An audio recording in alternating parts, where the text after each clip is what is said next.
Let's go in here. Hey. Okay. Welcome back to Rocking It Grand. This is Chris and Shelley, and we're thrilled to be here today to share another conversation with you that we hope is going to be so inspiring and encouraging in your life as you seek to mentor the next generation. Now, we have a really cool guest with us today. We do. Absolutely. I have been in touch with Rhonda. I think we've been connected for, I don't know, a number of years now, but we don't get an opportunity to talk that often. We are visiting with Rhonda Stoppe. And Rhonda, I'm just going to tell you, Chris and I were looking at everything that you're doing. Yeah, I have to confess that I did not know Rhonda Stoppe. And so I had to do the whole Google stalking thing yesterday. And I'm just way impressed that this woman is a little dynamo. Yeah, Chris is like, she's doing a lot. She's doing a lot. So I had your bio and I was going to read your bio. And when we had that conversation a few minutes ago, Chris, you know what I decided? I'm going to let Rhonda do her bio. So Rhonda, I'm going to let you tell us about Rhonda Stoppe. Oh boy. Okay, let's see. I am the No Regrets Woman. That's my brand and my trademark because I help women break free from regrets that hold them back, and I help them build no regrets lives. Amen. I am an author. I have authored 6 books. I just submitted my what do I call it? It's a rewrite. It's the 10th anniversary edition of my most popular book, Moms Raising Sons to Be Men. Can't believe it's been out 10 years, but I'm so excited that my publisher, Harvest House, wanted to republish it. Lots of things changed, even just in technology, talking about how to keep your kids. And I got to add some chapters, the culture war for our sons and one for single moms. And anyway, I'm super excited about that new project. And I have been married to my high school sweetheart for 41 years. He's a pastor and he's love of my life. And let's see, I have 4 grown children. My oldest son was adopted to our family when he was 15. And he's a fighter pilot in the Air Force. He went to AM University. You Southerners might like that. There's strong opinions either way about that. And he's a lieutenant colonel in the Air Force. And I could talk about all my kids. They all have such an incredible story. And I have 15 grandchildren. 2 of them were born in 2022. Fantastic. Which is one of the things that brings us into this conversation with you. And the reason we wanted to have you on Rocking It Grand. And Rhonda, I should just tell them, just skipped over a lot. She's everywhere. You can look at her bio on noregretswoman.com, and then you can see all of her books and the articles and the magazine she writes for and the radio shows that she's a part of regularly. Before we get into other things, if we're going to do grandparenting talk, I want to go revisit just a second. The book that you're rewriting is Raising Our Sons to Be Men. Was that the title? It's a fantastic book. And I've read that one. I love that so much. And if it was needed 10 years ago, it's even more needed today. And so thank you for tackling that very tough topic. And I will get that for my my granddaughters who are now raising my great grandsons. Well, and during the COVID lockdown, which I'm just going to put it out there, I'm recovering from COVID a second time. I got it 6 months ago and I'm just getting over it again. So I'm sounding a little like a cough, a smoker's cough, but it's COVID cough. But during the COVID lockdown, I was like, okay, all my speaking engagements got canceled. Lord, what am I going to do with my time? And I have been meaning to make an audio book of Moms Raising Sons to Be Men. Harvest House signed over those rights to me, and I just had not taken the time. So during COVID, I went to a studio, recorded it. Christian Audio picked it up, and it was the #2 bestseller on Amazon Audible. So that was time well spent. And it was a good thing that came out of COVID because I never would have slowed down long enough to spend 2 full days in a studio recording that book. But it is a great resource. Every soccer mom that's driving their kids, they have my book and they're like, I'm trying to read it, but I'm just so busy. I'm like, you know what? Just get my voice in your head. You can listen to it while you're driving. So that was love that. Another thing that we kind of glossed over when she mentioned her husband of 41 years. And Rhonda and I both know, we talk about it a lot. Their marriage kind of parallels ours in our ages. And one of the things when she mentioned her real life romance, as another one of her ministry avenues, and that's in marriage counseling and encouraging people in their love life. What's the name of your book about? Is it Real Life Romance? Is the title of that one? That's a book that I wrote and I love it. It's kind of like a chicken soup for the soul. It rekindles romance in your marriage. But it surprised me is it ended up being a great resource for moms of teens and single women and college career age to wait on God's providence and timing to write your love story. And I just spoke at a college, what was it called? Choose Wisely conference last weekend. And it was a bunch of single adults, and it was just so super fun. And I'm actually going to focus on the family March 17th. I get to speak to their chapel, to their staff chapel. And then I get to go talk on Boundless, which is their singles podcast radio program. But the marriage book is called The Marriage Mentor, Becoming the Couple You Long to Be. And Steve and I wrote that one together. And, we do marriage counseling in our office, biblical marriage counseling. And there's so many people that don't have some older mentors they can go to. So, Titus 2 calls the older to teach the younger. And that's really what this book is. So as y'all can tell, Rhonda's just really taking 3-hour naps and resting. Yeah. But in the middle of all of those 3-hour naps, she does address those grandchildren, all those, did you say 15? Yes, 15 grandchildren that she is loving on and leading in faith in the next generation. So I wanted to talk to you, and Chris and I wanted to ask you a few questions about that and just let you speak to our audience. It's important to us to just encourage them to be intentional grandparents about passing on their faith and teaching them how to live in Christ. So give us a few of Rhonda's pointers of what you would tell grandparents about. Okay. And I do want to share, I'm super excited. I just got asked to speak at the Grandparenting Coalition conference that's coming up in October in Florida. Yes, you did, because your name came up when I was visiting with Larry Fowler and his wife, Diane. And I'm so excited. I'll be doing one of the breakout sessions for that conference. So, you want to get away, go to Florida, take off your mask and go have And Rhonda, you're in California, right? Yes, I am in California. So how many of your 15 grandkids live close to you? Well, that's super fun because the Lord has orchestrated in just this recent time in our season of life, 13 of the 15 live in the small town of Patterson, which is California Central Valley, where my husband pastors. They didn't all live near us. And slowly the Lord just orchestrated and brought them back home. And it has been a blast. And my son, who's a fighter pilot, they're in Hawaii right now. And I think that's where they're going to end up. He's about ready to retire. And I think they're going to end up in Hawaii. They love it there. So not a bad vacation place either. No, we just went in September. It was really fun. Yeah, it was great. So sorry, I have to cough. That is okay. That's what COVID does to us. But it does. That lingering cough, but you're doing fine. Yes. So what I want to talk to you guys today, I write for Crosswalk, and one of the articles that was very well received by grandparents was 10 ways grandparents can support their children while still letting them lead their families. That's it. Okay. My biggest,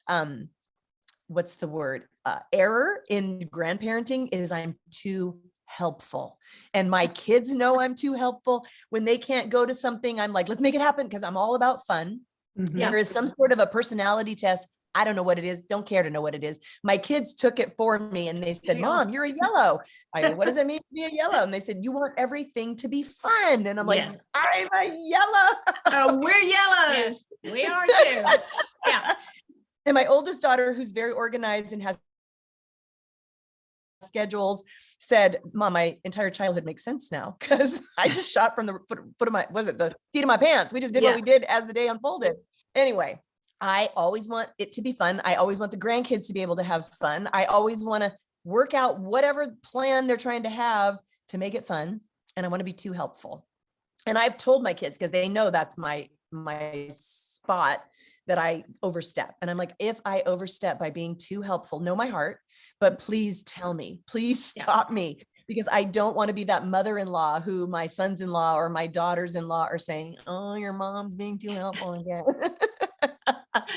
So it's important to have a good dialogue, know your strengths and know your weaknesses, grandma, and be willing to tell your family, I know I'm weak in this area. I know that I'm too controlling, or I am too lax when I have your kids and I let them eat, whipped cream for breakfast or whatever. And I want to uphold you guys. I don't want to undermine you, but I know that I'm going to fail in this area. So we're in this together, and I don't want it to become a thing where you have to kind of suck it up, buttercup, we're going to mom's house. I really want you to address it when I'm overstepping. Oh, and that is so good. And that is part of honoring them. They're going to respond to that. Your kids and their spouses are going to respond to your saying, I realize there's some boundaries here and I don't want to step over them. And that's one of the first ways that the tips, because I read your article and it is a very good article. And that was one of your first tips, to honor the parents. I can remember, you may not know any of my history, but my oldest daughter, Corey, was one of the stars of Duck Dynasty. So that's the Robertson family. And I was given the job of on-set tutor. As soon as the kids, we knew this was going to happen, we discovered that the kids had to have a tutor on the set anytime they were there. The kids were young when this all started. And I had a degree in teaching. So naturally, I was like right on it, because I'm going to be right in the middle of it, Yellow. And so fun. And so I'll never forget the first day Corey called me, and I was to head down to the set for the very first time. And she said, Mom, you're going to have to keep your mouth shut. You can't control anything down there. You just watch the kids and do what you're supposed to do, because bless her sweetheart, she knows that I'm going to run the summer camp. I'm going to teach the class. I'm going to be the principal of the school. And so she was like, I'm trusting you to go down there and do your job, but don't do anything beyond that. Hands up. You are not the director of the new show, yes, Shelley. I'm not Chris. in charge. Yes. So I love what you're saying, because I think the biggest thing that we can do, and now my grandkids, my oldest one is 30, my youngest is 17, and 14 of them in there. And I think I learned that really early on, that I need to respect my position and honor and respect theirs, number one. And so I love how you lead with that. First of all, know who you are, be honest up front, and let them help you, grandparent. What is a concrete example of that? What would you say a concrete, we love verbs around here, example of what it would mean today if your kids were in your presence with their kids? How would you honor their parents? Well, I think just honoring the rules. Honestly, Steve and I, we just love to give those grandkids sugar cereal. Like when they wake up at our house and they get up at like 5 a.m. I say we get up with them. I don't. I go find Papa. He's in his chair. And I go back to sleep. But Steve's got, I won't name all the brand names, but every fun cereal that you can imagine, every color of the rainbow, they're in the cupboard, and they get that at 5 a.m. when Papa's up with them. And the parents know that because they don't get it at home. And, we've had to say, I understand you guys don't want them to have a ton of sugar, but, if you want to get up at 5 a.m. and make them eggs and bacon, you're welcome to, but Papa's going to give them sugar cereal. And they trade off being able to sleep in for Papa giving them sugar cereal. So there's that. They're okay with that. Hey, the other day, literally, I took a picture of my bowl of Lucky Charms and sent it to my grandson who's at Liberty. And I said, need I say more? And he said, wish I was there with you. Oh, that's so sweet. So, and the parent, I love that my kids' parents, like it sounds like yours, they honor that what I do as a grandparent too. And they love the relationship that I've been able to build with my grandkids and over Lucky Charms. Yes. And honestly, I think it's not, the Bible says in Psalm 119, 165, and I love this, great peace have they that love thy law, and nothing shall offend them. Grandma, if you're walking around offended, if your family's walking on eggshells because you might hurt grandma's feelings, shame on you. Shame on you. That is and wisdom. I'm not going to hold back on that, because I am telling you, that is painful for your family. And when your family is there and you take control of the whole situation, and it's my house and my rules, and we do have rules of our house. Like one of the rules of Grandma and Grandpa's house, Nana and Papa's house, is, oh no, we don't fight in this house. That's the rules of the house. I don't know why that's ominous, but in our house, they go, oh yeah. Oh, like the house is going to eat them or something. I don't know. But it's like, oh, that's Papa's rules. Oh no, we don't, and one of my grandkids kind of stepped up in my face and said something a little bit, testing his little boundaries. And Papa stepped in and said, oh no, you don't talk to my wife that way. Yeah. You don't talk to Nana that way. She's my wife. Yeah. And that's okay. You set up those boundaries. That's You don't right. just let them run all over you. I'm not saying it's all fun and games and you let them be naughty. And I remember visiting my husband's family when my daughter was their first grandchild. And when she was probably terrible too, was doing something she wasn't supposed to, and she got disciplined, I took her in the other room. And my mother-in-law, who I adored, came in and said, I don't want you to discipline her at our house. I want you to always to have fun at our house. And I don't want her to ever remember being disciplined at our house. And I didn't say anything because I wasn't quite sure. She was the sweetest woman. Imagine the mom on Happy Days. That was his mom. Yeah. So fun. And she ended up with Alzheimer's and didn't get to enjoy so many of her grandkids in her later years, which was heartbreaking. But in that time, I took Steve aside and I'm like, hey, you got to talk to your mom. And so he did, which I know sometimes sons don't want to talk to their moms and step up. And I get that can even be a rift between a husband and a wife when the husband won't step up to his own mother and say, stop controlling my wife. But Steve went and said, here's the thing, Mom, if you don't let us discipline her at your house, she won't come to your house because she'll be a terror. She will run all over all of us. And we need to know you want to enjoy her. And the reason you do enjoy her is because we make her follow the rules. And that has to still happen at Nana and Papa's house. Oh, and that's so important because good. as grandmas, we need to realize that if we don't do that, if we ask them or we make excuses for that grandchild that's flaunting the parents' rules or expectations, what we've suddenly done is driven a wedge in there. If my grandchildren are doing something and I don't want Jessica or Carrie, the mothers, if I'm like, oh no, let that go, don't get on to them, that little bitty person, I don't care how young they are, they pick up their little antennas, go, oh, okay, I can manipulate this little wedge because grandma doesn't want me to get in trouble, but mama does. And they can start their own little bitty miniature power struggles. And we don't want to encourage that, do we? And we buy right into it because they're so cute. They're so cute. And here's the thing. We're not exhausted.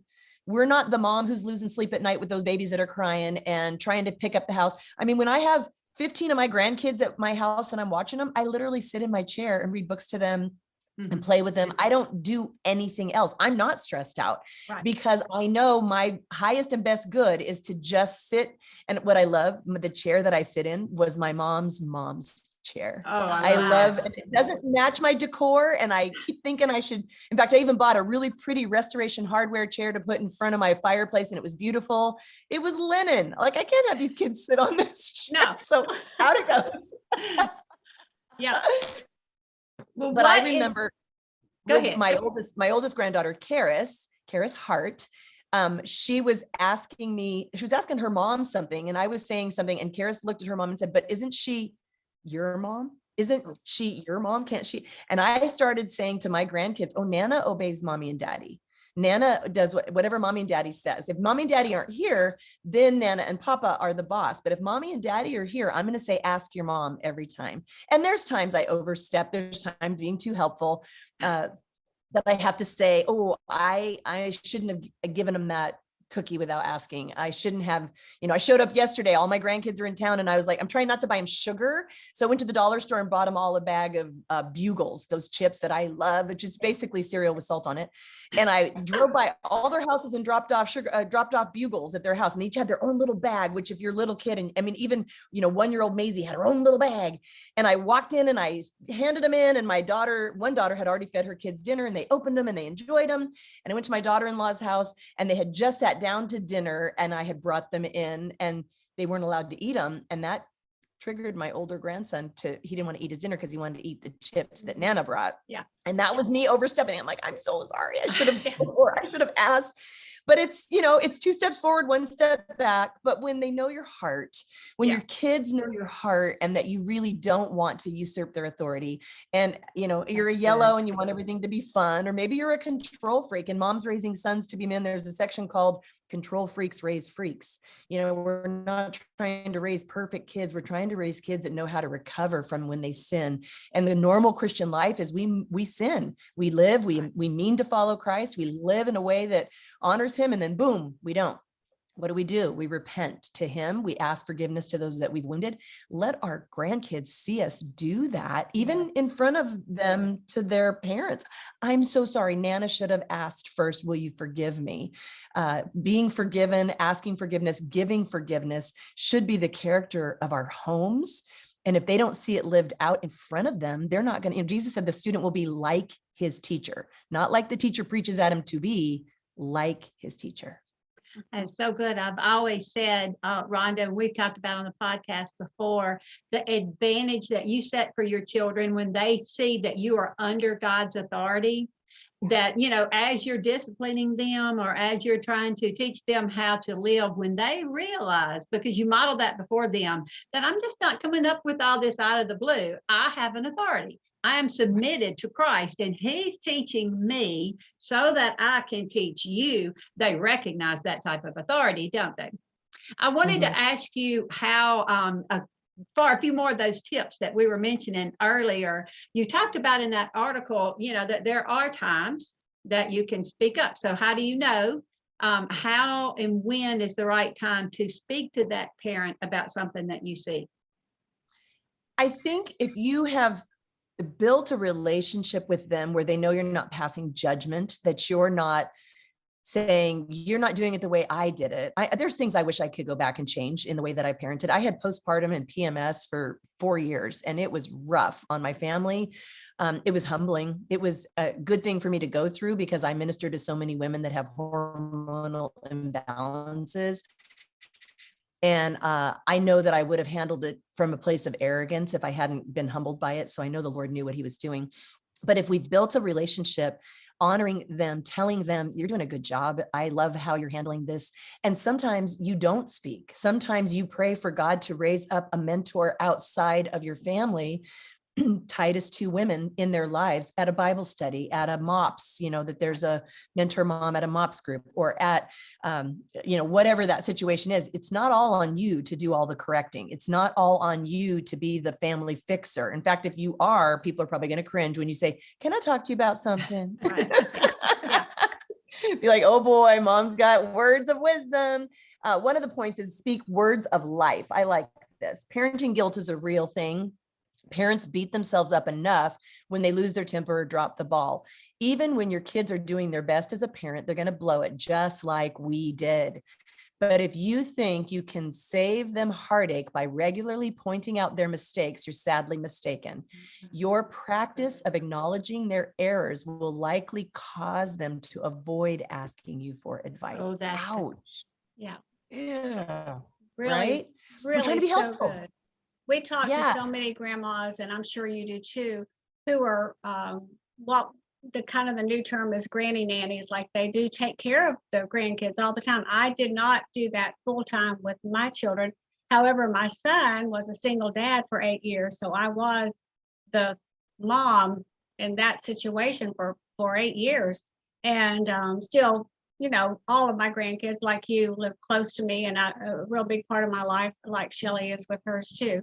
But I think when we talk to these grandparents who are really in the nuts and bolts of it every day, like taking over the childcare for them, that's where it's really important to have that great communication with your sons and daughters so that everybody is on as much of the same page as possible. And like you said, just keeping that that relationship. You want to have a good relationship with the moms and dads of these grandkids. That's so hugely Speaking that important life. because when we can speak life into them, encourage them that you're doing a great job, your kids are going to be fine. They're doing great. We're all in it together. We're all going to be fine. We can make it. Just speaking words of life. That's huge. Yep. I And often- Proverbs 18:21 says, death and life are in the power of the tongue. And if we resolve to speak uplifting words, speak out those things that we see they are doing well, point out the things about the character of the child that we appreciate, that we see them uplifting and building up. My sister was a film producer, and we lived in the same community in Austin, Texas. And I pretty much raised my youngest niece. I homeschooled her for kindergarten. She stayed with us Monday through Friday while my sister was traveling. there's this real odd competition thing that can happen. And I'm talking aunt and sister, but it can be mom and grandma too. Mhm.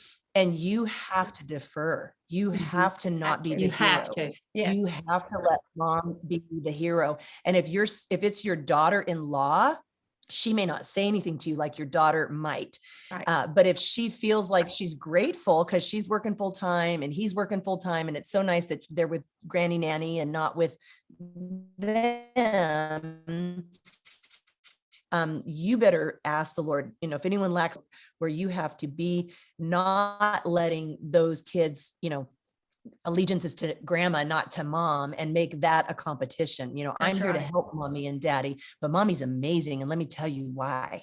I like that. I do One of the too. things Love that it. I'm intentional about doing around my grandchildren is complimenting and encouraging their parents. I want them to hear it. Say I'm in Houston, where two of my grandchildren are, and Grant and Connor are getting ready for a soccer match, and Jessica has, let's say, all their clothes ready yet again, and their backpacks and their water and all that. I intentionally say something to them about, your mama is so good, isn't she, about having everything here available for you and keeping you on schedule? Isn't she a good mother?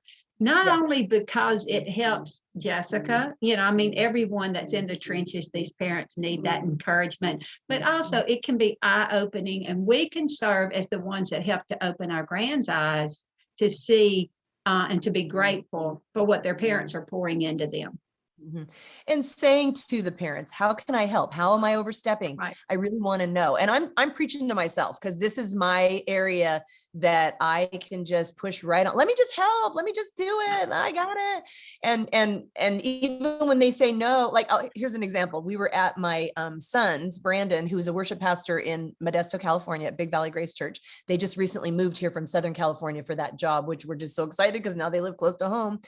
Brandon has toured with Matthew West and a whole bunch of other Christian artists.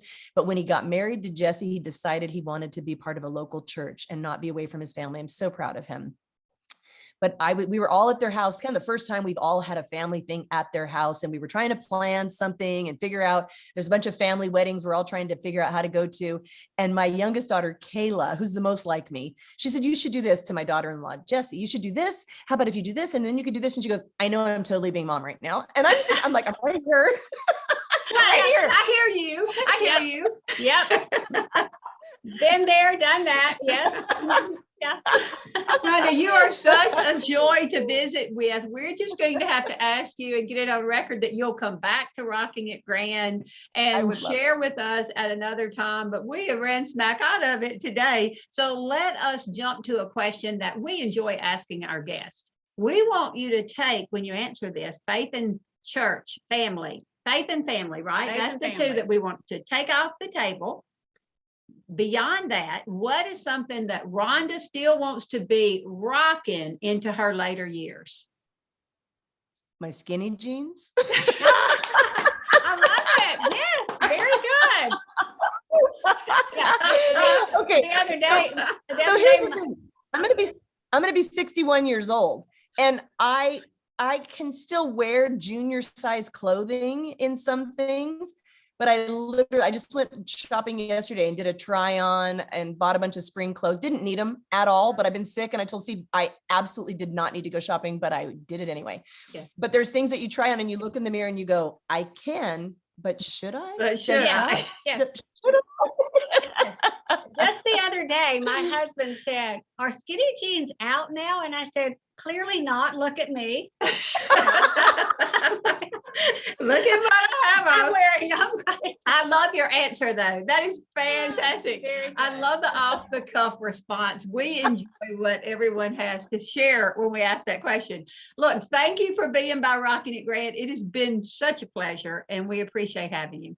I've had a blast. I'll real quick throw out, go to noregretswoman.com, and you can sign up for my newsletter, and you can there's two things. One is the Money Myth. That's a free ebook, but there's also, I'll give you the link. You can sign up and get the audio version of my book, A Christian Woman's Guide to Great Sex and Marriage. And it's me reading it to you, or you can buy it on Amazon and read it if you don't want to hear me say it, but you can get it for free. I'm so glad.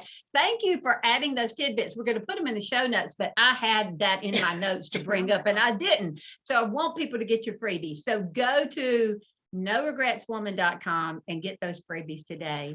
You've been listening to. No, I'm kidding. I haven't even been sick. That's okay. You caught it from me. I'm sorry. You've been listening to Rocking It Grand. We've been visiting with Rhonda Stoppe, and you can find out more about Rhonda's work at noregretswoman.com. So thanks for being with us. Hit share, subscribe, review, do all the things, Whatever. and we'll see you here next time. Bye-bye. Bye-bye.